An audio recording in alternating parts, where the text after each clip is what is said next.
এখানে গল্প করো, আমি নিচে গেলাম। আপনার ফ্যামিলির সবাই অনেক হাসি খুশি, তাই না? হ্যাঁ, আমি ছোট থেকেই দেখে আসছি আমাদের ফ্যামিলিটা অনেক হাসি খুশি।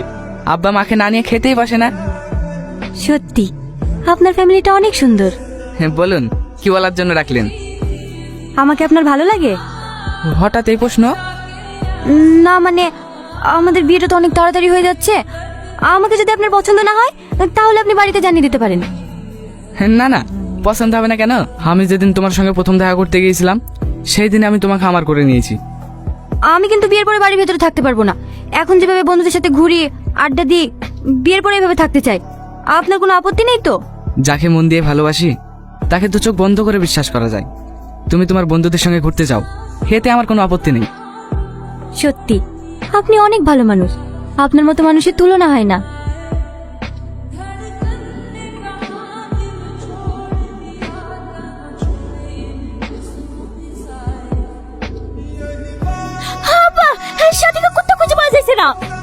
এ কি বলছো বৌমা? খুঁজে পাওয়া যাচ্ছে না মানে? ভালো করে দেখো গা, বাড়িতে কোথাও আছে?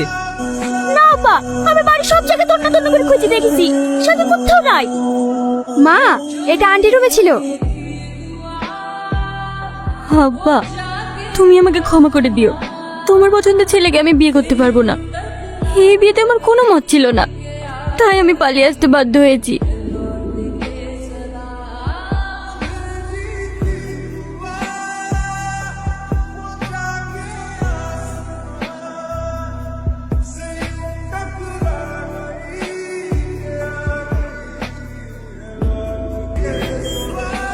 কিরে, গাড়ি থামালি কেন?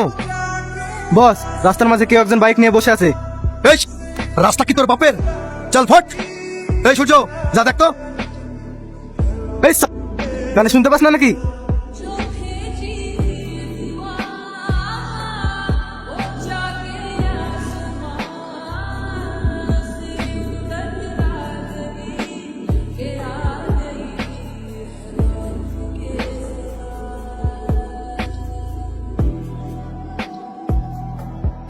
দাঁড়ো রোহন, আমার কথাটা শুনবে না?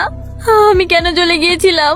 আমি জানি তুমি আমাকে অনেক ভালোবাসো। কাউকে ভালোবেসে না পাওয়াটা যে কতটা কঠিন সেটা আমি আজকে বুঝতে পারছি।